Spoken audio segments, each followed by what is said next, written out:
vamos a hablar ahora de cómo hacer crecer tu comunidad de open source. Va a dirigir la sesión Juanlu, @astrojuanlu. Y bueno, la idea es que vayáis participando, ¿vale? En la sesión y tal. Así que bueno, él va a contar ahora unas cosillas y venga, que esto sea una conversación, ¿eh? Que no sea ahí un... Venga. Eso es. Un aplauso. No te cagas, por favor. Vais a hablar vosotros, ¿eh? O sea que el aplauso es para vosotros. Yo ya he hablado esta mañana y tengo la voz así regular, así que... bueno, muchas gracias por venir. Creo que es obligatorio empezar con algunas preguntas. Bueno, esto es un Open Space sobre cómo hacer crecer tu proyecto, tu comunidad open source. ¿Quién tiene algo de código subido a Internet open source? Bueno, bastante gente. Y de esos proyectos que tenéis subidos, ¿cuáles están pensados para que otra persona los reutilice? Porque puede ser que habéis hecho un análisis o lo que sea y lo habéis puesto ahí, o habéis hecho una biblioteca, algo que es más reutilizable, etc. Entonces, bibliotecas, vale, bastante gente. ¿Todo el mundo GitHub o otras cosas también? ¿Otras cosas? GitLab, más, SourceHut, Bitbucket. Bitbucket. Vale. ¿Y quién tiene algún proyecto popular en GitHub o GitLab? No sé dónde poner el umbral. ¿Cuánto es popular? No sé, más de ¿Tú tres cuentas falsas como el Chocas o...? 100 estrellitas en GitHub. Más de 100. Va, una poquita gente. ¿Más de 10?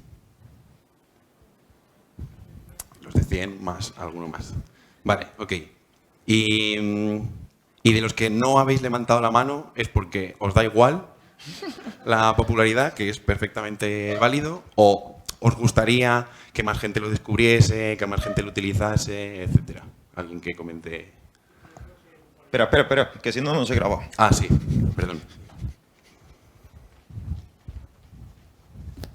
Perdona, yo creo que popularidad se debería definir como que lo usen otra gente y no como que te pongan una estrellita en un sistema en particular. Sí, sí.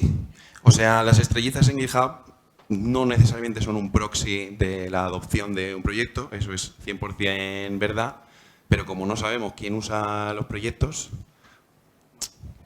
Lo que quiero decir es, por ejemplo, que yo colaboro en un proyecto en el que no sé cuántas estrellas tiene, seguramente tiene algunas, no he levantado la mano porque no sé cuántas estrellas tiene, pero sí que recibimos feedback de gente preguntando cómo usarlo, qué posibilidades tiene, Claro, etcétera, etcétera. buen punto. Vale, entonces eso, de esa gente, dejémonos un poco de las estrellas de GitHub, ¿tienes razón? Pero de esa gente que tenéis un proyecto que os gustaría que otros usasen, pero a lo mejor no lo están usando. O sea, vale, pues alguna gente.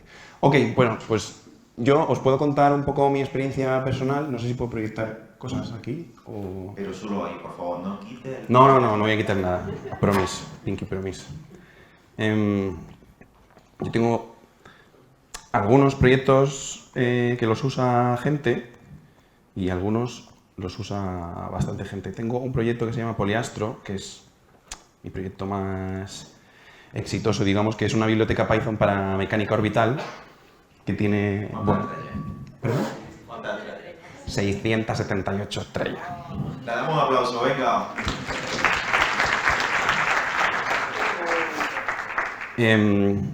Pero bueno, la gente pone estrellas porque el logo mola, o sea, no porque lo estén usando, me refiero.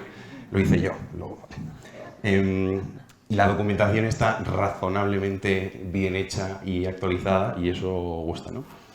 Entonces, bueno, mi proyecto tiene una peculiaridad, digamos, que no tienen posiblemente otros proyectos que tenéis vosotros, que es que mi audiencia no son desarrolladores. Son ingenieros aeroespaciales, estudiantes de mecánica orbital, etc. Entonces es gracioso porque, primero, hay mucha gente que se registra en GitHub solo para abrirme un issue, entonces eso me llena de orgullo y satisfacción, porque significa que estoy atrayendo gente al mundo open source y eso me mola mucho. Pero esta gente no sabe abrir un issue, claro. Entonces me dice, es que esto se me ha roto. Y yo digo, a ver, qué versión estás usando, qué has hecho, qué esperabas, qué te ha salido, ¿no? Las típicas, ¿no? Cómo hacer preguntas inteligentes, ¿no? Los artículos estos chorras de Eric Raymond y demás. Y luego lo que pasa es que los proyectos que tienen una dinámica más intensa son aquellos cuya audiencia son al final desarrolladores, ¿no? Que yo no tengo ninguno de esos, o que yo recuerde no, pero si vamos a los repositorios de tipo PyLink o pip o lo que sea, al final son herramientas que durante el propio desarrollo las estás usando y por eso tienen esa dinámica, ¿no? Entonces, yo creo que una de las claves es identificar la audiencia cuál es, y a veces la audiencia van a ser desarrolladores y en otros momentos no va a ser, ¿no? Y ya dentro de la audiencia profundizar un poco más de, bueno, qué conocimientos tiene esta gente, ¿no? Por ejemplo, en el issue tracker de pip, pues ahí ocurren toda clase de situaciones porque todo el mundo necesita pip para instalar paquetes. Y no sé si os ha pasado alguna vez que os ha salido un error de pip. No sé si alguna vez os ha ocurrido. A mí me ha ocurrido alguna vez. Y claro, la gente que está utilizando pip no necesariamente entiende que este will no está compilado para esta arquitectura, etcétera, etcétera, ¿no? Entonces también las interacciones que se crean con los usuarios van un poco condicionadas con cuál es su nivel de conocimientos, de madurez, etcétera. Estoy soltando ideas así random hasta que se me ocurra cómo devolveros la conversación, digamos. Hay algunos truquitos que GitHub concretamente ya te ofrece, que está un poco más avanzado que GitLab y otras, que es que te ayudan a tener como un tono, unas normas, etcétera, para la comunidad, ¿no? Por ejemplo, veis aquí a la derecha que hay un enlace que pone código de conducta, ¿no? Bueno, pues Polyastro tiene un código de conducta que no es nada especial, no me acuerdo qué plantilla cogí, pero bueno, básicamente dice que seamos todos respetuosos, etcétera. A mí todavía no se me ha enfadado nadie en Polyastro, pero podría ocurrir. Aquí no me aparece, posiblemente porque no lo tengo bien hecho o no lo estoy encontrando, pero también te animan a que pongas unas instrucciones de cómo contribuir, ¿no? Y esto es súper importante porque hay un montón de capas aquí de la cebolla por pelar, ¿no? Por un lado, la gente se piensa que contribuir al open source es imposible. Y eso pues, es una barrera que la podemos tumbar porque no hace falta ser el core committer de Pandas, etcétera, que se sabe todos los entresijos del proyecto para contribuir a Pandas. Y eso por un lado. Y por otro lado, que para contribuir al open source no hace falta escribir código, necesariamente. O sea, si escribes código y encima es un código que a la gente del proyecto le gusta, pues fantástico, ¿no? Entonces yo creo que poner de qué maneras se puede contribuir a un proyecto es muy interesante. Por ejemplo, yo pongo aquí, reportar un bug ya es contribuir al proyecto, porque me estás avisando de algo que no funciona con respecto a tus expectativas. Luego yo te puedo decir, tus expectativas estaban mal, o efectivamente has encontrado un problema, ¿no? Pero de entrada, que sepan que eso ya es contribuir. Participar en el chat, y si alguien pregunta X, que no sea yo el que tenga que responder, pero que lo responda a otro, porque es una duda básica y se le sabía, también es contribuir, ¿no? Contribuir a la documentación, que no sé, todos, o sea, mis primeros pull requests han sido arreglar errores tipográficos en NumPy y AstroPy, eso, que faltaba un punto o una S o algo así, y aún así lo hacía mal. Me hacía un lío ahí con los commits de Git y no sé qué, pero eso es una forma de arrancar a contribuir, ¿no? Entonces yo creo que es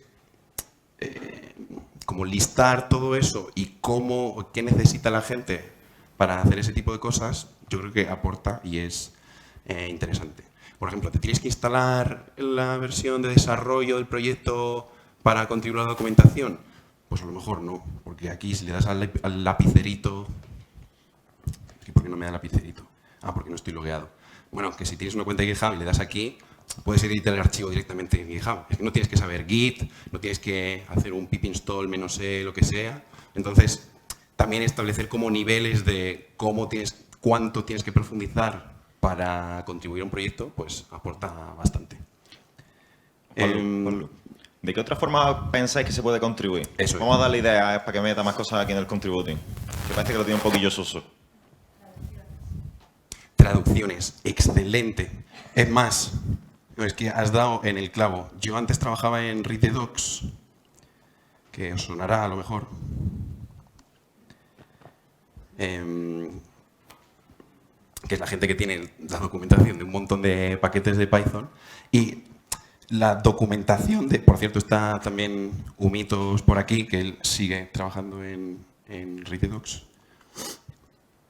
La documentación de Read the Docs, las traducciones no están actualizadas y es un problema.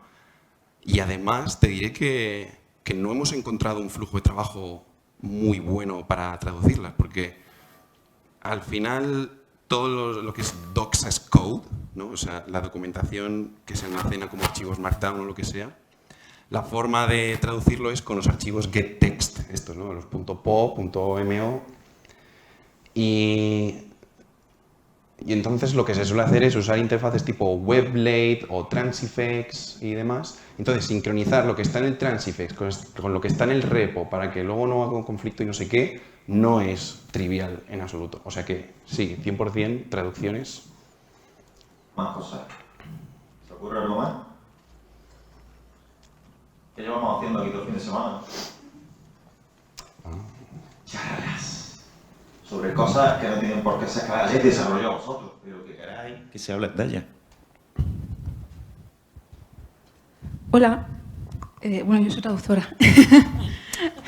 Bienvenida. Entonces, hago mucha localización de páginas web y documentación, más a través de agencias que directamente con el desarrollador.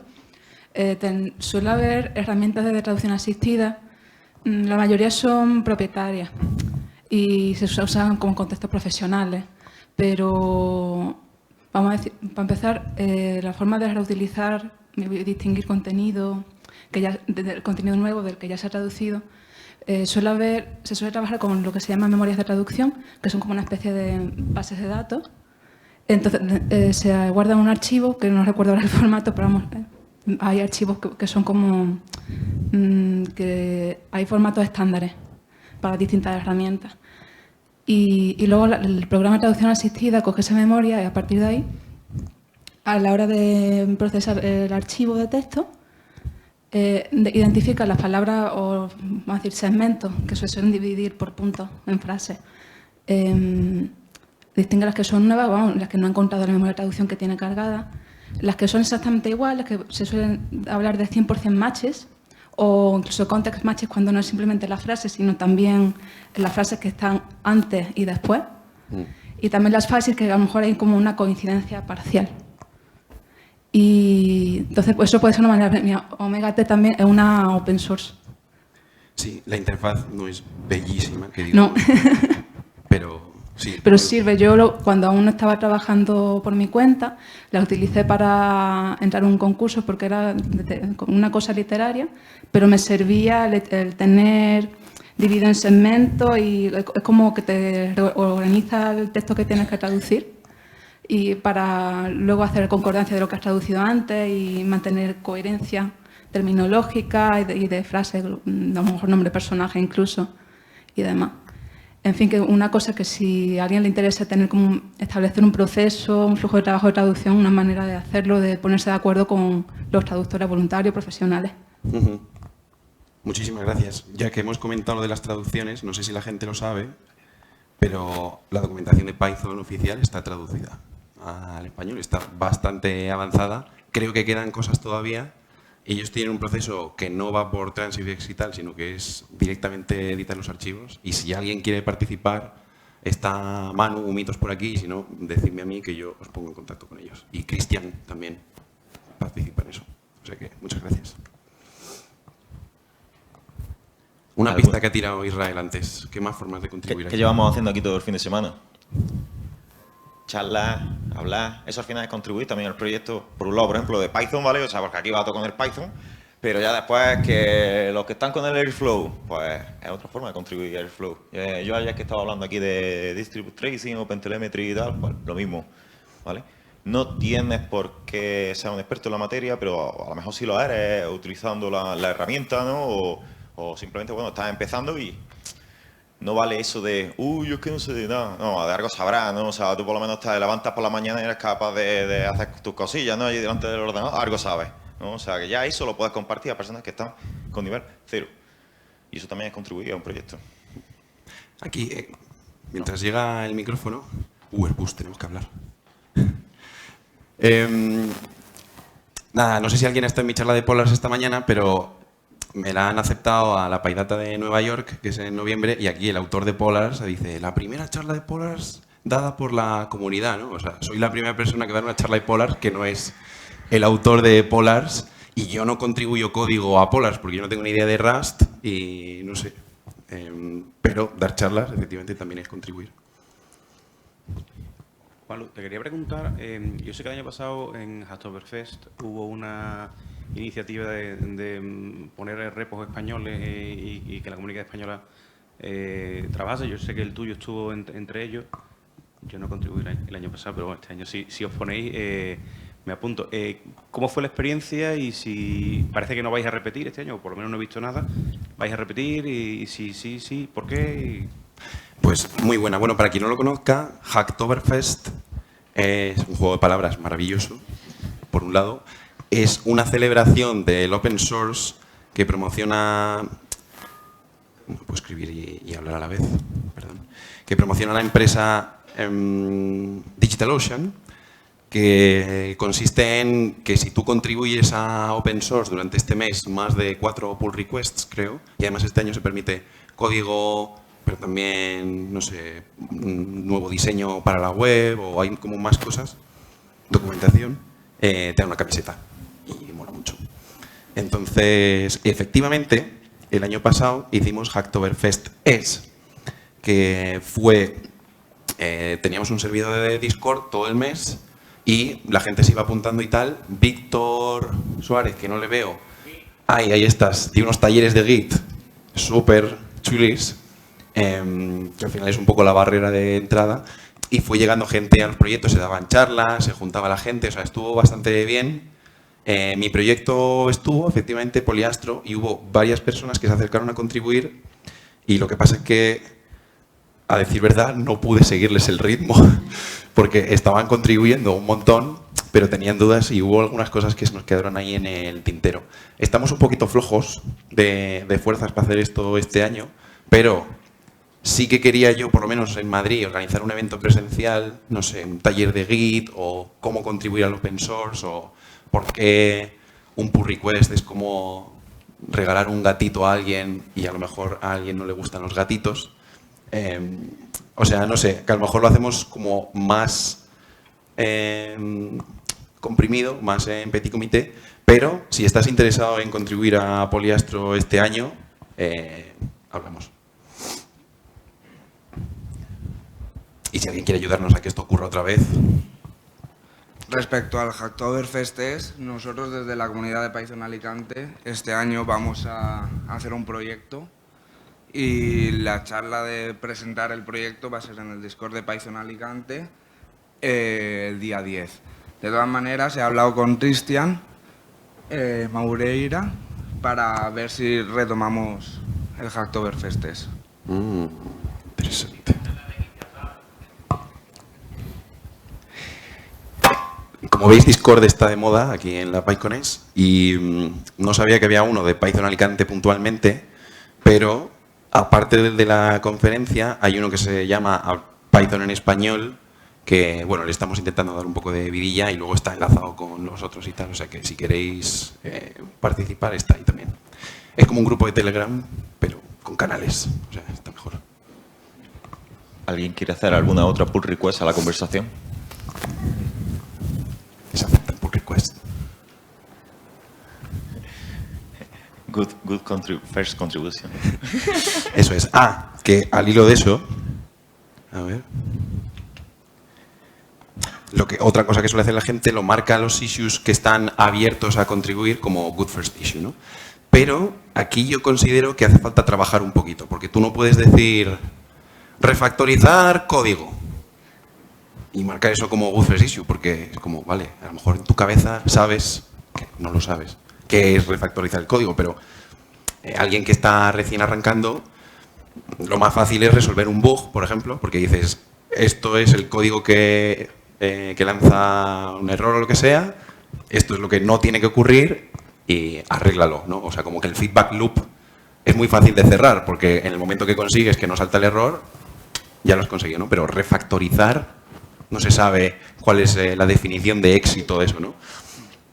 Entonces yo lo uso mucho, por ejemplo, para tareas un poco mecánicas, es así, pero que son fáciles. Por ejemplo, yo he migrado la documentación de Poliastro, estaba escrita en Restructured Text, que es el lenguaje de marcas de Sphinx, que lo odio, y ahora está escrita en Markdown, que Markdown mola porque lo usa todo el mundo, no porque sea mejor, sino porque está en todas partes. Y entonces como que han quedado unos restos de REST en la documentación, ¿no? Y entonces tengo un issue abierto aquí de, bueno, coge estos bloques y conviértelos a Markdown.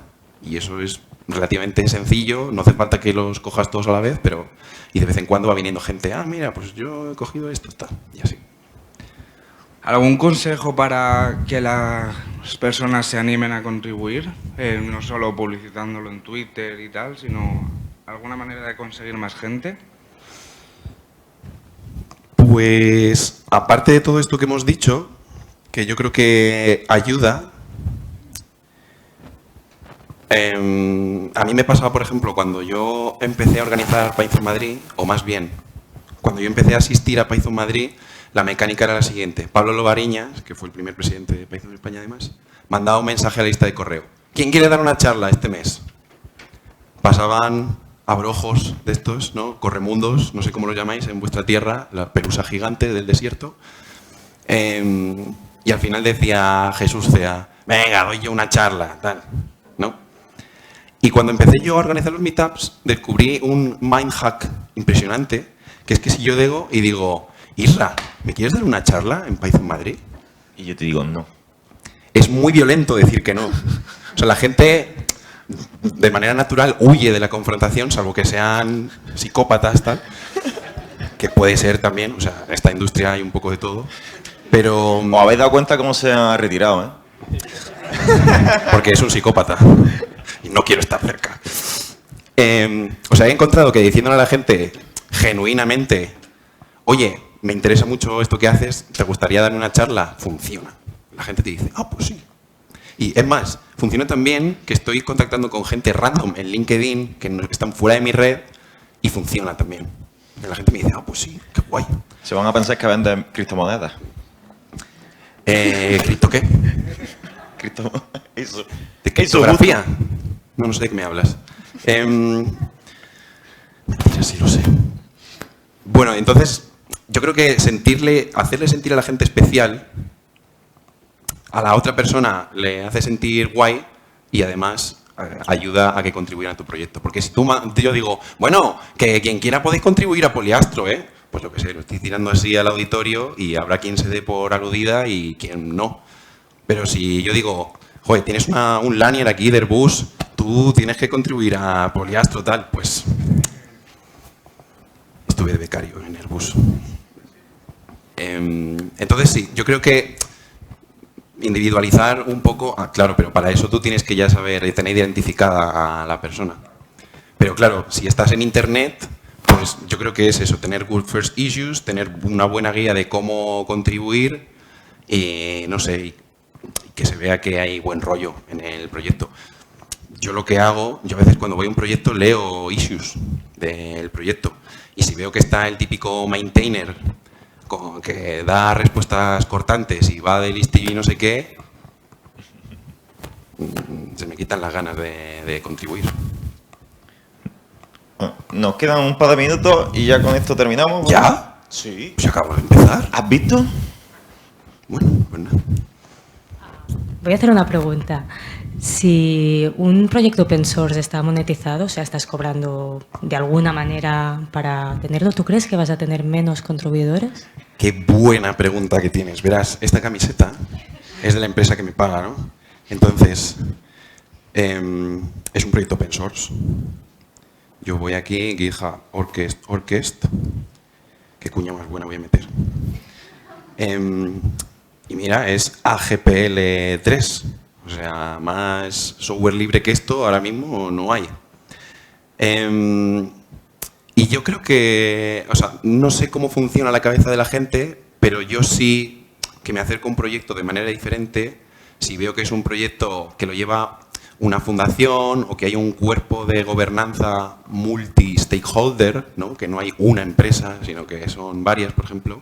Para mí no es igual eso que un proyecto que depende de una empresa que, no sé, puede tener sus intereses y tal.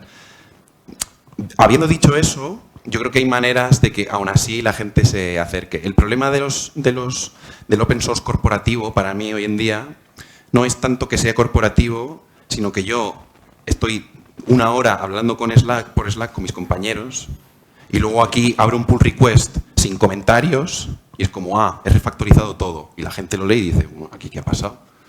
O sea, esto, por ejemplo, en nuestro proyecto ha pasado... perdóname, a ver si lo encuentro.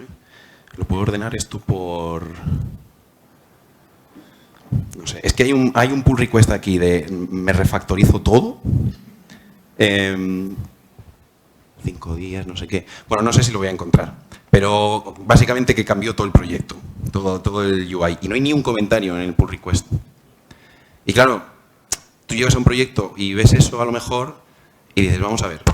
O sea, ¿cómo puedo yo contribuir a este proyecto si el roadmap no sé para dónde va, por ejemplo? Nosotros tenemos un roadmap. O sea, yo estoy intentando como que las conversaciones sean más en abierto y eso, pero a veces las propias dinámicas de las empresas, de que tengo un canal de comunicación privado, etcétera, ocultan mucha información de cómo funciona eso. Y yo creo, para mí, ese es el principal problema. Open source, pero no mucho. O sea, claro, es open source, pero no es open development. Bueno, terminamos aquí la sesión. Muchas gracias a todo el mundo por haber participado.